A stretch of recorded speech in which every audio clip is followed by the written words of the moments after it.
Going into conference, like going into outdoor season, I kind of really want to keep the role that we're going, kind of transition into the outdoor season. I know the guys are really, when the season started, like was really keying for outdoor season, and we're having a lot more success indoor right now than expected, just because I feel like we have a really strong outdoor program with the 4x4, the 4x1, the sprints, our throws, like getting people in the javelin, stuff like that. Pole vault's going really well. I'm really happy. We have 4 seniors on the men's side and 2 on the women's side, and I think that level of experience can bring a lot to any competition that we go into.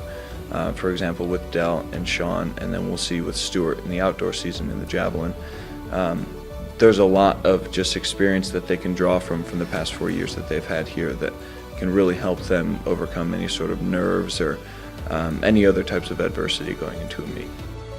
Joe Fry's a great coach to have. Obviously, it has its perks of having him be able to compete with us, because when usually in outdoor meets and now starting with indoor, there's a coach's box that the coaches have to stay in, so the coaches can't be in there with you, and they can only do so much. But with having Joe be able to compete with us, he's able to be in the atmosphere with us on the bleachers, or like in the seats that we'll be at during competition.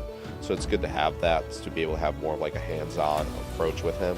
And just his coaching style in general, I mean, it's very nice to have. They tell me a lot of times, okay, it is cool to be in the competition zone at the same time, because a lot of times there's a separation of athlete and coach at these meets, and so communication can sometimes be a little difficult. So being in the same zone and area can just, we draw from each other.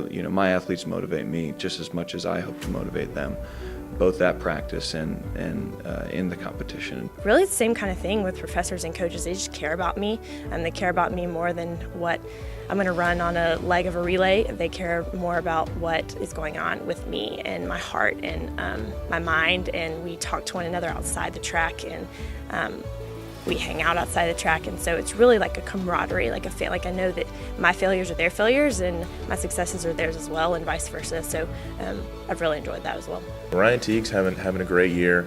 Coming from Texas, he hasn't done a lot of indoor running before in high school, so like every race is almost like learning something new about running the 400, especially going from outdoor 400s to indoor 400s and having to work the break.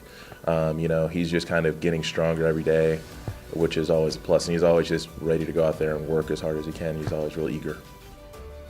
I think the leadership is a bit different, because my high school team personally, we didn't really have like a ton of older leadership when I was running, because it was mostly young guys, and so I think, having guys like Nate and Caleb and Stuart there really helped to show us what needs to be done on the track.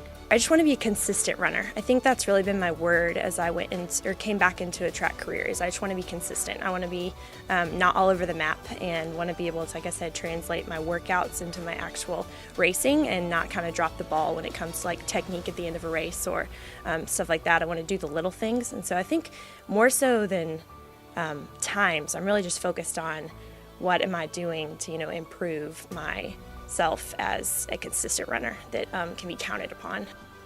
I think this team's probably the best I've seen in my 4 years in the atmosphere.